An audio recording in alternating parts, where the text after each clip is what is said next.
Hello everyone. Welcome to Basics e-learning. We have reached to lesson number 6 in Z transforms chapter. In this video, I am going to explain few basic problems on Z transforms. In the first 5 lectures, I have explained the theory part like what is a Z transform, how to apply this Z transform on any given signal, and also how to find its ROC, and also properties of Z transforms along with the derivations. So the link of which I'm going to leave in the description box. Please check it. Rather than Z transforms, an explanation to module 1 of signals and systems is also there in the channel. Please check the link in the description box.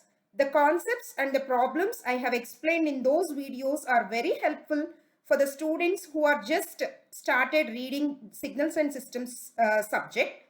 Please check it out in the description box. The first problem that I'm going to discuss here is a very simple problem here. See, a finite sequence x of n is defined as x of n is equal to, you are given with a sequence of numbers 5, 2, -2, 1, 1 and -3. So you have to find x of z, that is z transform of this signal x of n, and also its region of convergence. So if you see here, an arrowhead is indicated on top of -2 here, right? Means this point is when n is equal to 0. So from that point onwards, if you are considering -2 is x of 0, then towards your right hand side, this is x of 1, x of 2, x of 3. Similarly, on your left hand side, x of -1 and x of -2, right? So this is how the notation is. So this is very simple. Note down. So we know x of z formula is sigma, n is running from -infinity to infinity, x of n, z power -n. Do remember, the z transform can be applied only on the discrete time signal, right? So see here, the given signal is also a discrete time signal. So if you observe, so the signal here 5, 2, -2, 1, 1, -3. Arrowhead is here. Once again I am explaining. This is the position n is equal to 0. So from here towards your right hand side, 1, 2, 3 are the values of n. Similarly, towards your left hand side, -1 and -2. That means your x of n has the range from n is equal to -2 to 3. N value is limited from -2 to 3. So the signal is now instead of -infinity to infinity, you can take it from -2 to 3. So write it down. Sigma n is equal to -2 to 3 x of n z power -n. So this will be, I'm just expanding the summation here. So put -2 in place of n, that will be x of -2 z power minus of -2. As this is the first problem, I'm doing it step by step. See, next, this is -2, -1, 0, 1, 2, 3, right? So next is x of -1 z power minus of -1 plus x of 0 z power -0 plus x power 1 z power -1. Similarly, x of 2 z power -2 plus x of 3 z power -3. Now put the values. So this is x of -2. That is x of -2 is 5. X of -1 is 2. X of 0 is -2. X of 1 is 1. X of 2 is 1. And x of 3 is -3. So if you can substitute the value, so 5. Z power minus of -2. So z power 2. Right? Plus 2. X of -1 is 2. Right? So 2. Z power -1 plus x of 0 is -2. Directly you can write -2. Z power 0 is 1. So no need to write the z term. Plus x of 2 is 1. So 1 into z power minus x of 1 is 1. So 1 into z power -1. So you can write z power -1 plus x of 2 is also equal to 1. So 1 into z power -2, z power -2 plus x of 3 is -3. So write it down, -3 z power -3, right? So this is your x of z for the given signal x of n. So x of z is 5z square plus 2z power minus 1 minus 2 plus z power minus 1 plus z power minus 2 minus 3 into z power minus 3. Now coming to the ROC part here, for z not equal to 0 or infinity, that means 0 less than mod z less than infinity, because it has both the sides, right? It is a both positive side and negative side sequence. It's a both sided sequence, right? So here ROC is the entire z plane excepted z is equal to 0 or and z is equal to infinity. So in other words, you can write here ROC is given by 0 less than mod z less than infinity. So this is the explanation for this problem. Second problem is like this. For the signal x of n, 7 into 1 by 3 whole power n u of n minus 6 into 1 by 2 whole power n u of n. Find the z transform and its ROC. Again, it's a simple problem but little lengthy. Try to follow step by step. So I'm taking down the formula of x of z. Sigma n is running from minus infinity to infinity. X of n z power minus n. As I have to find z transform of the given signal x of n, I am replacing x of n with the given signal. So, sigma n is running from minus infinity to infinity. Write down the given signal here. That is 7 into 1 by 3 whole power n u of n minus 6 into 1 by 2 whole power n u of n, as it is multiplied by z power minus n that is there in the formula. I am just copying down. I just replace this x of n with the signal. Now try to simplify. I am just splitting the summation over the given equation. So that will be sigma n is running from minus infinity to infinity. 7 is a constant. I am writing it out. 1 by 3 whole power n u of n z power minus n. Similarly, minus 6 into sigma n is running from minus infinity to infinity. 1 by 2 whole power n u of n z power minus n, right? So here both the terms I have this u of n term, right? So u of n is a unit step signal which exists only for n greater than 0. That means the signal exists only when n is equal to 0 to infinity. So the summation will reduce now to n is running from 0 to infinity. In this period only u of n is equal to 1, otherwise 0. So 1 by 3 whole power and u of n will be 1 here, right? So z power minus n minus 6 into sigma n is running from 0 to infinity 1 by 2 whole power n z power minus n, right? So because of the presence of u of n here, the summation has reduced from minus infinity to infinity to n is running from 0 to infinity in both the terms. So as I have explained in the previous video, finite summation formula, sigma n is running from 0 to infinity a power n can be written as 1 by 1 minus a. So if you see here, both the terms are of that form only. So I am bringing out to be more precise here. 7 into sigma n is running from 0 to infinity. What I am trying to do is 1 by 3 z power minus 1 whole power n. 1 by 3 whole power n z power minus n. I am writing it as 1 by 3 into z power minus 1 whole power n. Similarly, the second term also minus 6 sigma n is running from 0 to infinity 1 by 2 z power minus 1 whole power n. Now if you see, this is of this form finite summation, right? Sorry, infinite summation, that is sigma n is running from 0 to infinity a power n, that is 1 by 1 minus a. So in place of a, I have 1 by 3 z power minus 1 in the first term. Similarly, in the second term, I have 1 by 2 z power minus 1. So I am trying to write it down. 7 into 1 by 1 minus a. 1 by 1 minus 1 by 3 z inverse here. Similarly, minus 6 into 1 by 1 minus 1 by 2 z inverse, right? So in place of a, I have this term. Now, to simplify it more, this inverse and all I'll remove. So for that, both the numerator and denominator I'll multiply by 2, right? So that is, I'm just multiplying and dividing with 2 the each term. So then it will become 7z divided by 1 minus 1 by 3 z inverse multiplied by z, no? So z minus 1 by 3.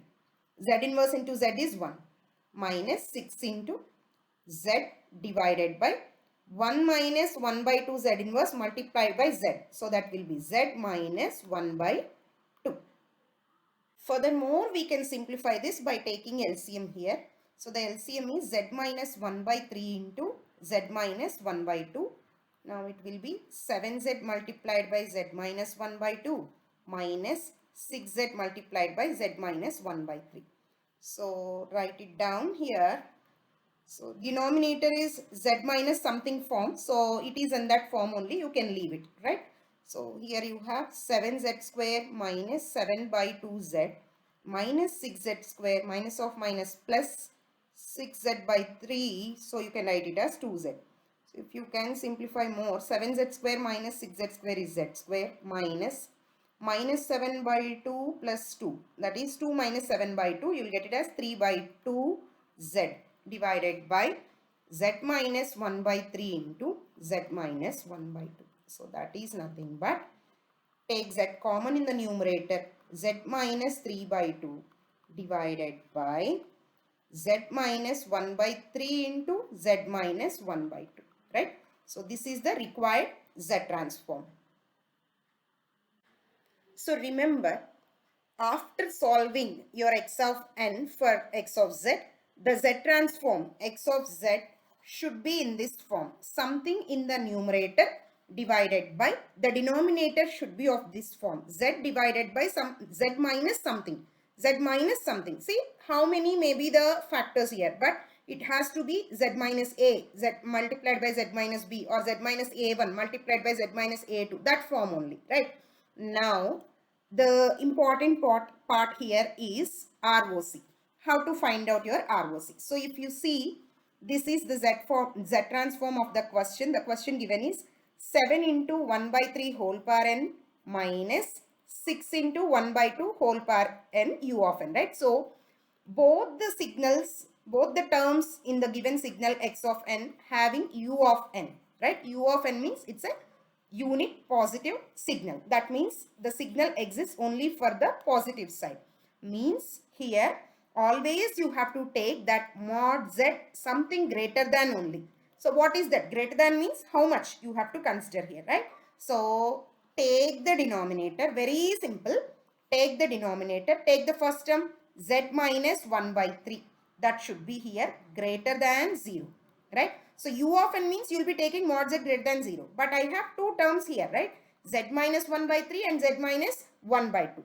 So what I am taking is, take the first term z minus 1 by 3, write it z minus 1 by 3 greater than 0. Means z greater than 1 by 3. Right? Similarly, I have second term, that also take it. Z minus 1 by 2 greater than 0. Because it is also for u of n only. So that is z greater than 1 by 2. Right? So that is, you have two things, right? So mod z greater than 1 by 3 and mod z greater than 1 by 2, right? So if you can draw two circles, 1 by 3 is here and then 1 by 2 here, right? So this is one thing and this is another thing, right? So mod z greater than 1 by 2, like this. Mod z greater than 1 by 3, full thing, right? So whichever is the bigger one, right? So that you have to consider. So that is mod z greater than 1 by 2 is the required ROC.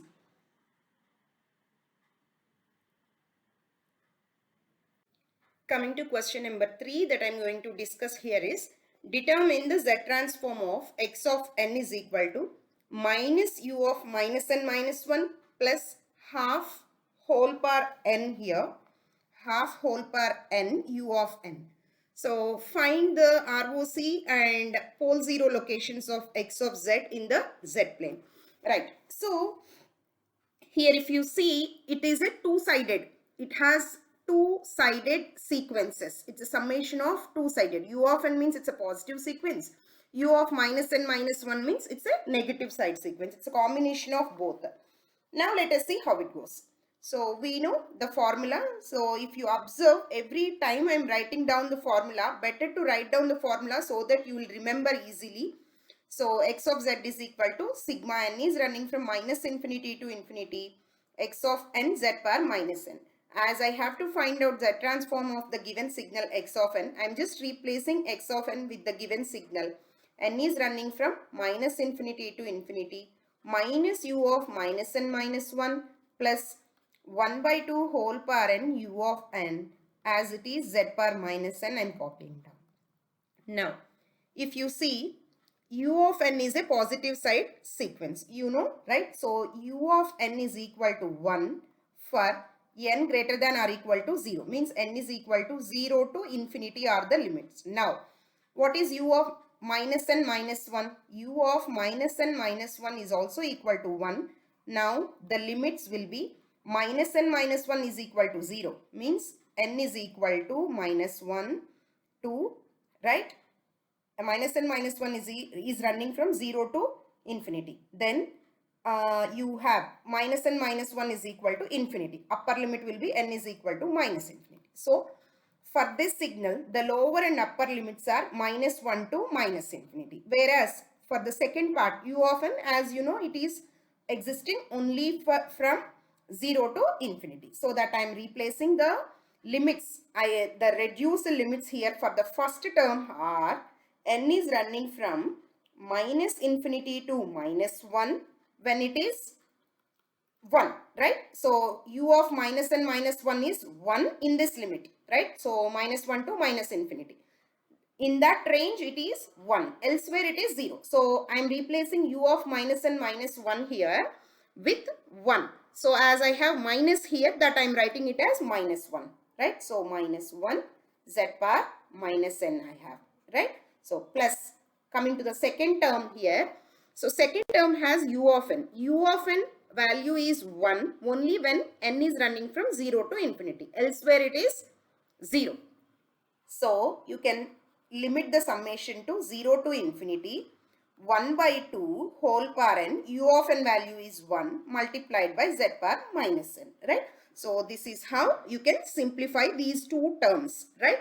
So, just I have split the summation over these two terms, right? Now, coming to the more simplification here, as this minus 1 minus, I am writing it outside. Sigma, I am just changing the order of the summation. N is running from 1 to infinity, z power n. Means when n is tending to minus infinity to minus 1, then what about minus n? Right, it will be 1 to infinity. So, I have changed minus n to plus n here, right? So, plus sigma n is running from 0 to infinity. What is this? I am just trying to write down in the form of the a power n format, sigma a power n format. So, 1 by 2 z inverse whole power n. So, if you see the second term here, second term is in the infinite summation sequence. Sigma n is running from 0 to infinity a power n, which is nothing but 1 by 1 minus a, right?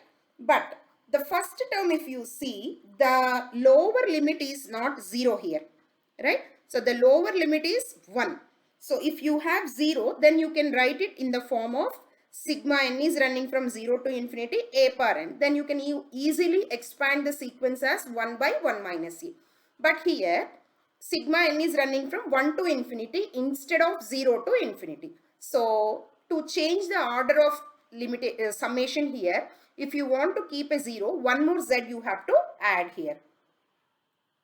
So, applying the finite summation sequence here, as I am adding one more z, I am writing minus minus z divided by 1 minus a. A is here what? 1, right? So, that, z, right? So, z power n I have. So, that I am writing 1 by 1 minus a. In place of a, I am writing z.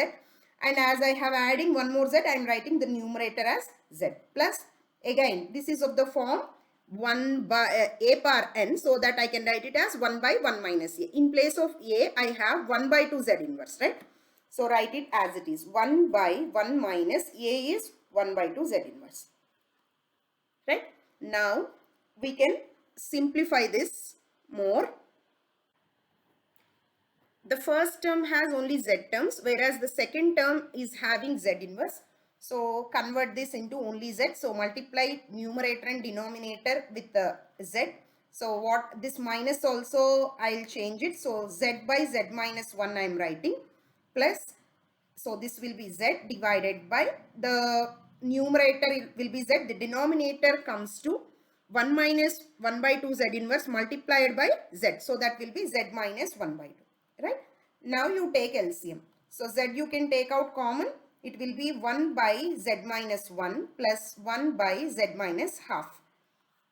So if you take LCM here, z minus 1 into z minus half, then numerator will be z minus half plus z minus 1.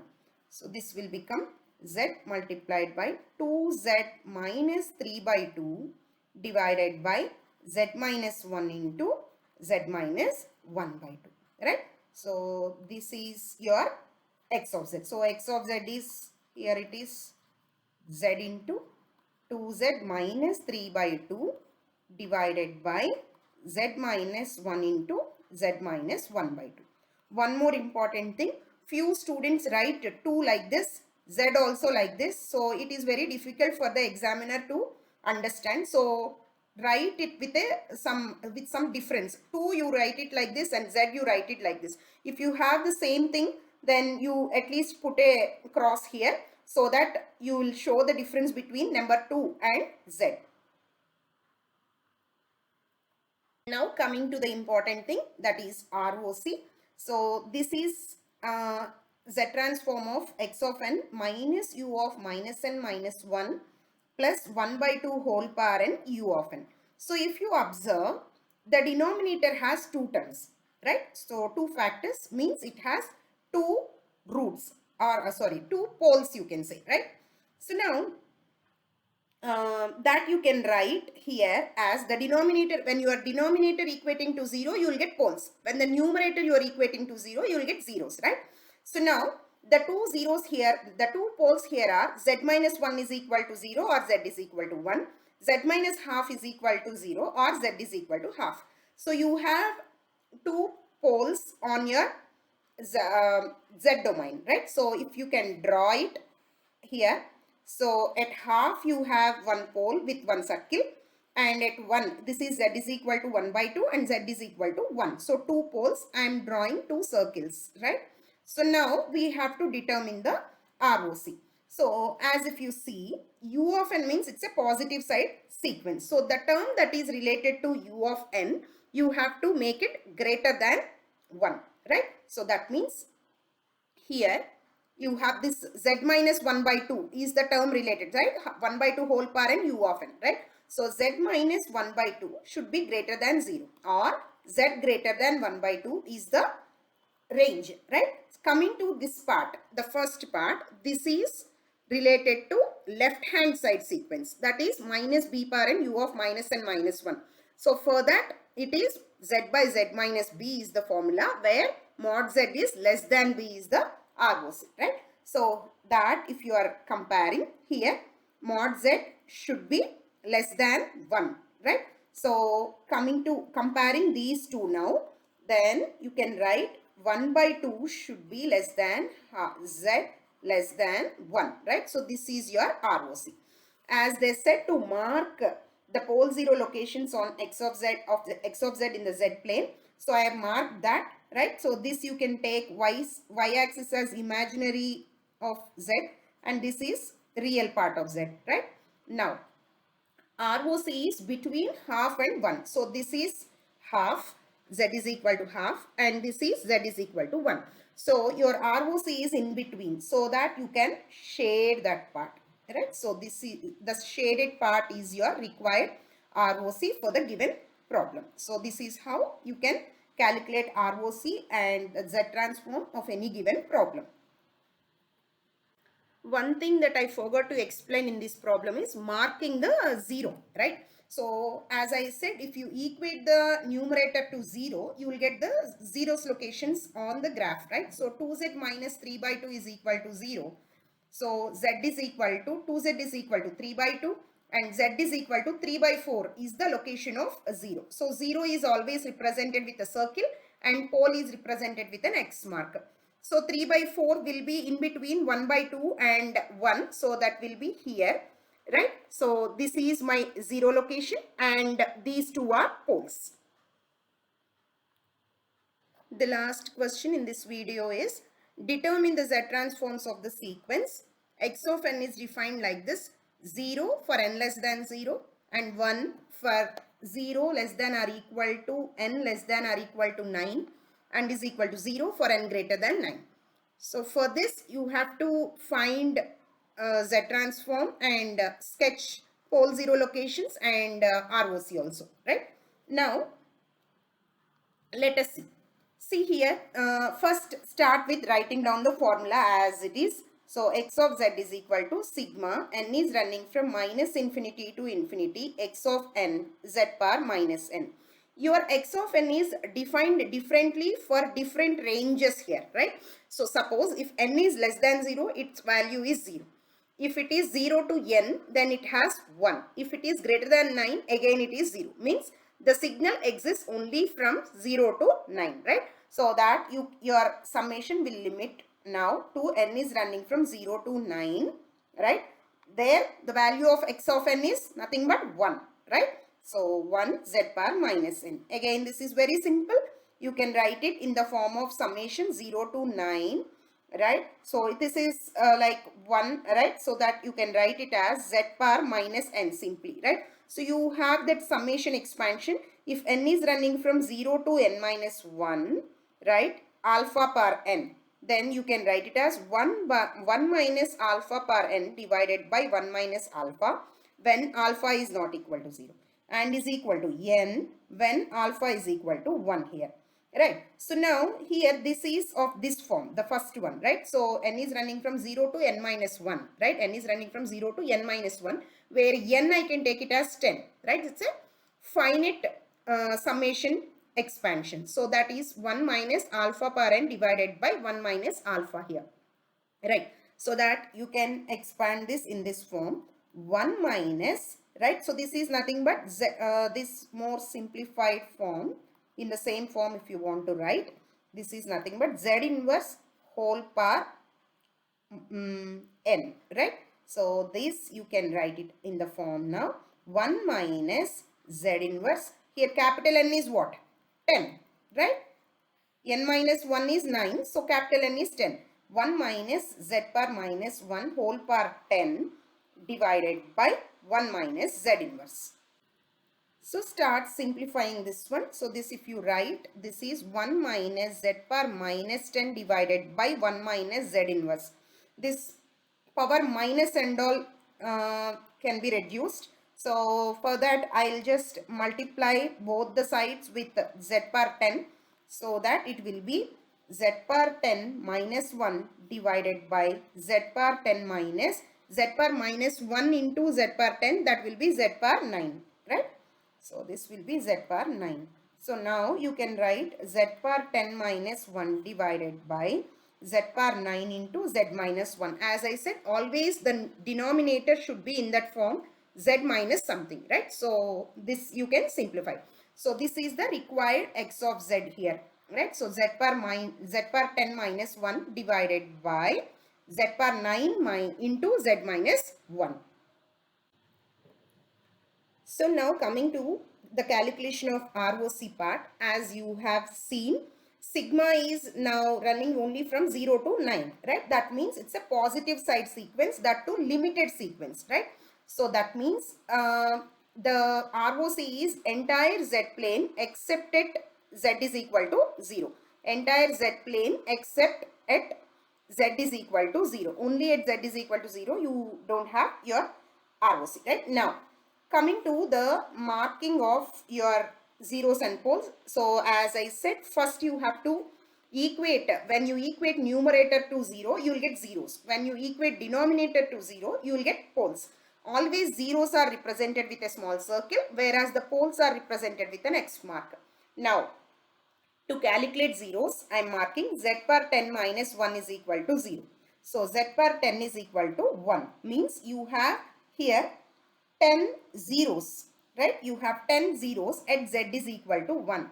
So this is z is equal to 1. So I'm just marking over a circle. You draw a circle at z is equal to 1, right? Over a circle, you have 10 zeros. 1, 2, 3, 4, 5, 6, 7, 8, 9 and 10, right? So these are the 10 zeros. Coming to the part of poles here, that you have to equate your denominator, right? So z power 9 into z minus 1 is equal to 0, means z power 9 is equal to 0. Similarly, z minus 1 is equal to 0. So you have z is equal to 1 is one pole. Similarly, you have 9 poles at z is equal to 0. So z is equal to 0. You have here 9 poles. So this is 9 poles are here. Similarly, 1, 0, right? So one pole at z is equal to 1, right? So this is how to mark your pole 0 locations of this given problem. So these are the simple problems that I wanted to discuss on Z transforms. Stay tuned to the channel so that you can see the problems on properties in my next video. For more videos, please do like, share, subscribe to our channel. Let us know your suggestions and queries in the comment box. Thank you.